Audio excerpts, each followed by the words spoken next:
Hello everyone, welcome to fact study. आज की इस वीडियो में हम डिस्कस करेंगे वर्ल्ड हैप्पीनेस इंडेक्स 2025 के बारे में। क्या क्या इससे क्वेश्चन आपके एग्जाम में पूछे जा सकते हैं, उन सभी क्वेश्चंस को इस वीडियो में हम डिस्कस करेंगे। इसके अलावा लास्ट में मैंने 10 ऐसे इंपॉर्टेंट इंडेक्स भी इसमें ऐड किए हुए हैं जिनसे बार बार एग्जाम में क्वेश्चन पूछे जाते हैं, तो इनको भी हम लास्ट में वीडियो में जानेंगे। तो शुरू करते हैं वीडियो को। तो आप सबको पता है जैसे कि इंटरनेशनल डे ऑफ हैप्पीनेस पर संयुक्त राष्ट्र ने दुनिया के सबसे खुशहाल देशों की लिस्ट जारी की है। ये लिस्ट किसके द्वारा जारी की गई है? तो संयुक्त राष्ट्र के द्वारा जारी की गई है। इंटरनेशनल डे ऑफ हैप्पीनेस पर जारी की गई है। ये 2 पॉइंट हो गए, इनसे भी क्वेश्चन बन सकते हैं। 2025 की इस लिस्ट में 147 देशों को शामिल किया गया है। वेरी इंपॉर्टेंट पॉइंट है, 147 डेज। पूछा जा सकता है कि वर्ल्ड हैप्पीनेस इंडेक्स की लिस्ट में कितने देशों को शामिल किया गया 2025 में, तो आपको मालूम होना चाहिए 147 देशों को शामिल किया गया। तो इस रिपोर्ट में शामिल 147 देशों को वहां के लोगों की जीवन गुणवत्ता को आधार बनाकर रैंकिंग दी गई है। रिपोर्ट तैयार करने के लिए लोगों से पूछा गया कि वह अपने जीवन से कितने खुश हैं, उनका स्वास्थ्य कैसा है और वह कितने स्वतंत्र हैं। हमारी सेहत पर सिर्फ हमारे खान पान और रहन सहन का भी नहीं बल्कि हमारे मूड का सबसे ज्यादा असर होता है। इसलिए अक्सर कर कहा जाता है कि खुश रहना जरूरी है। लोगों की खुशी की इसी अहमियत के बारे में समझना के मकसद से हर साल 20 मार्च को मनाया जाता है। ये बहुत इंपॉर्टेंट पॉइंट है। वर्ल्ड हैप्पीनेस डे कब मनाया जाता है? 20 मार्च को मनाया जाता है। वेरी इंपॉर्टेंट, आपको ध्यान रखना है। इस तरीके के क्वेश्चन बार बार एग्जाम में रिपीट होते हैं। वर्ल्ड हैप्पीनेस डे 20 मार्च को मनाया जाता है। इसी दिन, वर्ल्ड हैप्पीनेस डे वाले दिन ही जो है हैप्पीनेस इंडेक्स जारी किया गया। इस मौके पर हाल ही में दुनिया भर के खुशहाल देशों की एक लिस्ट जारी हुई है। इसे सूची को तैयार करने के लिए दानशीलता, दयालुता और मेलजोल से रहने में विश्व के देशों की व्याप्त प्रसन्नता को परखा गया है। इस बार क्या देखा गया है? लोगों के पास पैसा कितना है, वो कितना अच्छा खाना खा रहे हैं, कितना अच्छा रहन सहन है, इसको नहीं देखा गया है वर्ल्ड हैप्पीनेस इंडेक्स में। इस बार देखा गया है मतलब जहां भी जो लोग हैं अलग अलग देशों में, वो कितने दानशीलता वाले हैं, कितने दयालु हैं, कितने मेलजोल हैं। तो ये पॉइंट भी आप ध्यान रखना है, किसी भी तरीके से एग्जाम में पूछ सकता है घुमा फिरा के। तो इस बार इंडेक्स को जो फोकस किया गया है, लोगों की खुशहाली जो देखी गई है, वो इससे देखी गई है कि वो कितने दानशील हैं, कितने दयालु हैं, कितने मेलजोल से रहते हैं। ये इंपॉर्टेंट है। 2025 के लिए थीम क्या है? तो इस वर्ष के प्रसन्नता दिवस के विषय या थीम है देखभाल और साझेदारी। ये आपको ध्यान रखना है, वेरी वेरी इंपॉर्टेंट है। 2025 में वर्ल्ड हैप्पीनेस डे वाले दिन की थीम है देखभाल और साझेदारी, जो मजबूत समुदायों को बढ़ावा देने और समग्र कल्याण में सुधार लाने में दयालुता और उदारता की भूमिका पर प्रकाश डालती है। देखिए बार बार ये दयालुता, उदारता, मेलजोल, ये शब्द आ रहे हैं, ये इन्हीं पर फोकस करके ये इंडेक्स तैयार किया गया है। तो ये आप ध्यान रखें, ये आपको एग्जाम में मिल सकते हैं। शोध से पता चलता है कि उदारता का अभ्यास करना और दूसरों से दयालुता प्राप्त करना खुशी बढ़ाने में महत्वपूर्ण भूमिका निभाते हैं।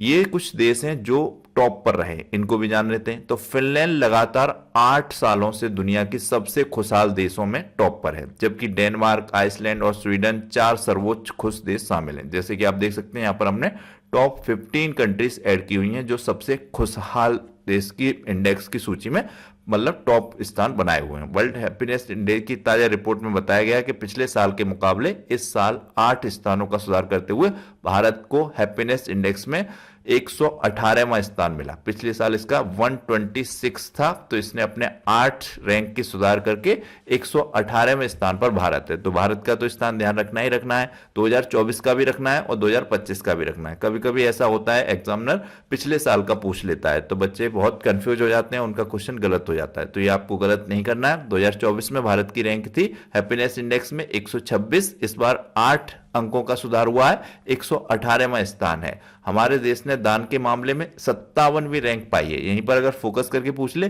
कि दान के मामले में भारत की कौन सी रैंक है, तो ये 57वीं है। जबकि भारत के कुछ पड़ोसी देश जैसे नेपाल इस मतलब इंडेक्स में 92 में है, पाकिस्तान 109 में है। हैप्पीनेस की रैंक में भारत से आगे बताया गया है पाकिस्तान को, जो कभी कभी सही नहीं लगता है, क्योंकि पाकिस्तान में बहुत ज्यादा भुखमरी, बहुत ज्यादा गरीबी है, उसके बावजूद वहां लोग कैसे इतने खुश हो सकते हैं।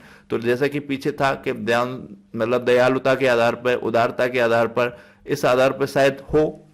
जबकि श्रीलंका की रैंक 133 है, बांग्लादेश की रैंक 134 है।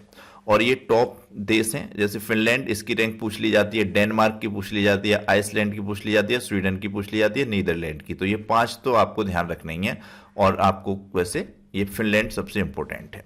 देख सकते हैं आप, ऑस्ट्रेलिया यहाँ पर 11वें नंबर पर है, ये भी पूछा जा सकता है। न्यूजीलैंड 12वें नंबर पर है, काफ़ी अच्छी कंट्रीज हैं ये, फिर भी 11वें 12वें नंबर पर है। स्विट्जरलैंड 13वें नंबर पर है, ये ध्यान रखना है, वेरी वेरी इंपॉर्टेंट है। यहाँ पर ये है, अफगानिस्तान सबसे अप्रसन्न देश है। चीन में खुशहाली 8 पायदान घटकर 68वें स्थान पर हो गई। भारत का पड़ोसी देश ही है चीन, तो इसका भी रैंक आपको ध्यान रखना है, जबकि पिछले साल यह 60वें स्थान पर था। आश्चर्यजनक रूप से खुशहाली में युद्धग्रस्त फिलिस्तीन और यूक्रेन इस साल भी भारत से आगे हैं। फिलिस्तीन की रैंक 108 है, यूक्रेन की 111 यानी कि 111 है। यूक्रेन बहुत ज्यादा चर्चा में रहता है, आपने देखा अभी यूक्रेन के जो राष्ट्रपति थे जेलेंस्की और जो मतलब ट्रंप बने अमेरिका के राष्ट्रपति, उनमें बहस हो गई थी। तो यूक्रेन की रैंक भी आप ध्यान रखें 111 है। इसी के साथ रिपोर्ट में कहा गया कि 147 खुशहाल देशों की सूची में अब अमेरिका सबसे 20 खुशहाल देशों में भी शुमार नहीं है। मतलब अब तक की रैंकिंग अमेरिका की सबसे खराब रैंकिंग है इस साल 2025 की। ये भी काफी चर्चा में रही है कि अमेरिका अब तक का सबसे मतलब जितने भी इंडेक्स जारी हुए उनमें सबसे खराब प्रदर्शन रहा अमेरिका का। 24वीं रैंक रही अमेरिका की इस बार। तो ये आप ध्यान रखिए, 24 रैंक अमेरिका की, जो अब तक के सभी सालों में न्यूनतम है। वह वर्ष 2012 में 11वें पायदान पर था, लेकिन वहीं ब्रिटेन भी अमेरिका से एक पायदान ऊपर 23वें स्थान पर है। अमेरिका इस बार 24 में है। ये काफी इंपॉर्टेंट है, इसीलिए मैं बार बार इसको हाईलाइट करके बता रहा हूं। प्लीज आप इसको ध्यान रखिएगा। ऐसा नहीं है कि एग्जाम में सिर्फ आपको भारत की रैंक ही ध्यान रखनी है, फिर आपका क्वेश्चन गलत हो जाएगा। एक एक क्वेश्चन की वैल्यू बहुत ज्यादा है, तो अमेरिका की रैंक प्लीज ध्यान रखिएगा। ये हो सकता है पूछी जाए, क्योंकि अब तक के इतिहास में अमेरिका की सबसे खराब रैंक आई है हैप्पीनेस इंडेक्स में 24। 2012 में इसकी 11 थी और उसके बाद अब तो 24 है। तो आप जानते हैं 20 मार्च को मनाए जाने वाले वर्ल्ड हैप्पीनेस डे की 2025 की रिपोर्ट में बताया गया कि वेलबींग रिसर्च सेंटर और ऑक्सफोर्ड यूनिवर्सिटी ने मिलकर यह रिपोर्ट तैयार की है। संयुक्त राष्ट्र के द्वारा वेलबींग रिसर्च सेंटर, ये आप ध्यान रखिएगा, और ऑक्सफोर्ड यूनिवर्सिटी ने मिलकर यह हैप्पीनेस इंडेक्स या ये रिपोर्ट तैयार की है। इसमें शामिल 147 देशों की खुशी को आधार संपत्ति और गाड़ी बंगला ये नहीं है, बल्कि लोगों के मददगार होने और मिल बांट कर रहने की आदत से आंका गया है, जिसका पैमाना सांस्कृतिक व संस्थागत विभेद के साथ ही दान, अजनबियों की मदद आदि करना है। ये चीज आप ध्यान रखिए, ये लाइन बहुत इंपॉर्टेंट है कि इस बार जो इंडेक्स है इसमें 147 देश शामिल किए गए, इनका जो खुशी का आधार रखा गया है वो संपत्ति, गाड़ी बंगला ये नहीं है, बल्कि लोगों की मददगार होने और मिल बांट कर रहने की आदत से आंका गया है, जब जिसका पैमाना सांस्कृतिक व संस्थागत विभेद के साथ ही दान, अजनबियों की मदद आदि करना है। ये बहुत इंपॉर्टेंट है, आप ध्यान रखिएगा इसको। जैसे कि मैंने बताया, ये पॉइंट मैं आपको बताता चल रहा हूं, प्लीज इनको ध्यान रखिएगा। और हैप्पीनेस इंडेक्स में सबसे खराब रैंकिंग अफगानिस्तान की है। 147 देशों की सूची है, इसमें 147वें नंबर पर अफगानिस्तान है। उसके बाद ये सिएरा लियोन 146 में, लेबनान 145, मलावी ये है 144, जिम्बाब्वे 143। ये सबसे खराब स्थिति है इन देशों की, बहुत ज्यादा खराब है। तो अब लास्ट में हमने एक पॉइंट ऐड किया है, खुद को खुश रखना बताया गया है। यह फंडा नया सोचें नया जिए, मतलब कि पिछली चीजों में ना उलझे रहें, इसलिए हमने इसको यहां पर ऐड किया है। इस रिपोर्ट का सबसे बड़ा संदेश है, खुशी केवल संपत्ति या नौकरी से नहीं आती है। यह इस बात पर भी निर्भर करती है कि हम अपने समाज को कितना भरोसेमंद और सहायक बनाते हैं। जो अगली बार जब आप अपने परिवार के साथ बैठकर खाना खाएं, किसी दोस्त की मदद करें या किसी अजनबी पर भरोसा करें, समझ लीजिए आप अपने देश की खुशहाली में एक ईंट जोड़ रहे हैं। सिर्फ इसी बात से खुशी नहीं होती कि आपके पास कितनी महंगी गाड़ी है, कितना बड़ा घर है। खुशी इस बात से होती है आप अपने साथ रहने वाले, अपने साथ जुड़े हुए लोगों की, या कोई अजनबी भी है तो उसकी कितनी हेल्प कर पा रहे हैं। समझ रहे हैं आप, या आप पर वो लोग कितना भरोसा कर पा रहे हैं। तो ये ध्यान रखें, और यही आज का इसका थीम। एक तरीके से आप नया पॉइंट समझ लें, नया सोचें नया जिए, इसको मोटिवेशन के तौर पर भी लें। ये 10 इंडेक्स हैं, ये बहुत इंपॉर्टेंट हैं। जैसे कि कुछ 2024 की रैंकिंग के आधार पर है, क्योंकि अक्टूबर, नवंबर, दिसंबर में भी कुछ इंडेक्स आते हैं, तो वो भी अभी आपके एग्जाम में पूछे जा सकते हैं। वैसे भी आपको पिछले साल का इंडेक्स भी ध्यान रखना पड़ेगा, इस साल जो आएंगे वो तो ध्यान रखना ही है। तो ग्लोबल इनोवेशन इंडेक्स ये है, 2024 में आया था। भारत इसमें 39वें स्थान पर है, 39वें स्थान पर। यह नवाचार और तकनीकी प्रगति में भारत की स्थिति को दर्शाता है। 2025 का डेटा अभी तक जारी नहीं हुआ है, इसलिए 2024 का इसको आप ध्यान रखिए। 39वें स्थान पर है ग्लोबल इनोवेशन इंडेक्स में Bharat. Global peace index Bharat 116वें स्थान पर है। शांति कितनी है देश में, यह शांति और स्थिरता के मामले में भारत की स्थिति को दिखाता है। ग्लोबल पीस इंडेक्स, इसमें भारत 116वें स्थान पर है। विश्व खुशहाली रिपोर्ट, ये तो आपका 2024 का यहाँ पर ऐड हो गया, अभी ये 2025 का आपको ध्यान रखना ही है। ये कितना है भारत का 2025 का? 118। और ये 2024 का है 126वां, ये भी ध्यान रखना है आपको, ये भी पूछा जा सकता है। ह्यूमन डेवलपमेंट इंडेक्स 23-24, इसमें 134वें स्थान पर है। यह स्वास्थ्य, शिक्षा और जीवन स्तर को मापता है। ग्लोबल हंगर इंडेक्स, इसमें भारत 105वें स्थान पर है। यह कुपोषण और भुखमरी की स्थिरता को दर्शाता है।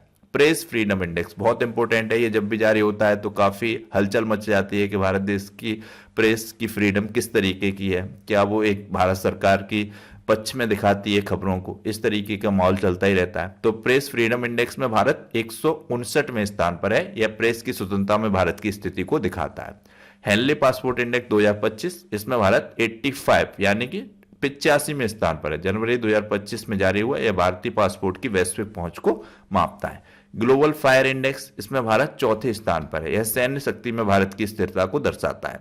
जलवायु परिवर्तन प्रदर्शन सूचकांक 2025, भारत 10वें स्थान पर है। यह पर्यावरण संरक्षण और जलवायु नीतियों में भारत के प्रयासों को दिखाता है। वर्ल्ड जीडीपी रैंकिंग 2025, भारत 5वीं सबसे बड़ी अर्थव्यवस्था है 4.25 ट्रिलियन अनुमानित जीडीपी के साथ। यह आर्थिक शक्ति में भारत की स्थिति को दर्शाता है। अब ये हमारा लास्ट वीडियो का क्वेश्चन है, अंतरिक्ष में जाने वाले पहले भारतीय कौन है? तो आपको इसका आंसर पता होना चाहिए, राकेश शर्मा। सभी बच्चों ने लगभग सही आंसर दिया है, ऑप्शन बी इसका राइट आंसर है। राकेश शर्मा 1984 में अंतरिक्ष में गए थे। ये सन भी आपको ध्यान रखना है, यानी कि ये वर्ष भी एग्जाम में पूछ लिया जाता है। उस टाइम की जो प्रधानमंत्री थी इंदिरा गांधी जी, उन्होंने रेडियो के माध्यम से इनसे पूछा था कि वहां से हमारा भारत देश कैसा लगता है, तो इन्होंने एक लाइन बोली थी, सारे जहां से अच्छा हिंदुस्तान हमारा। तो ये आपको ध्यान रखना है। और ये सोयूज T11 नामक अंतरिक्ष यान से गए थे, ये भी कई बार एग्जाम में पूछा गया है, ये पॉइंट भी आप ध्यान रखिएगा। और सोवियत संघ की मदद से गए थे, यूएसएसआर की मदद से, तो ये भी ध्यान रखिएगा। अब आपके लिए क्वेश्चन है, इसका भी आंसर करना है आपको वीडियो के लास्ट में। हाल ही में चीन के बाद डिजिटल पायलट लाइसेंस जारी करने वाला दूसरा देश कौन बना? इसका आंसर कीजिएगा आप, सही या गलत पर आंसर जरूर कीजिएगा, वो बहुत इंपॉर्टेंट होता है। तो ये था आज का हमारा वीडियो। आपको ये वीडियो कैसा लगा प्लीज कमेंट बॉक्स में बताइएगा। चैनल को सब्सक्राइब कीजिएगा, बेल आइकन को प्रेस कीजिएगा। Thank you so much.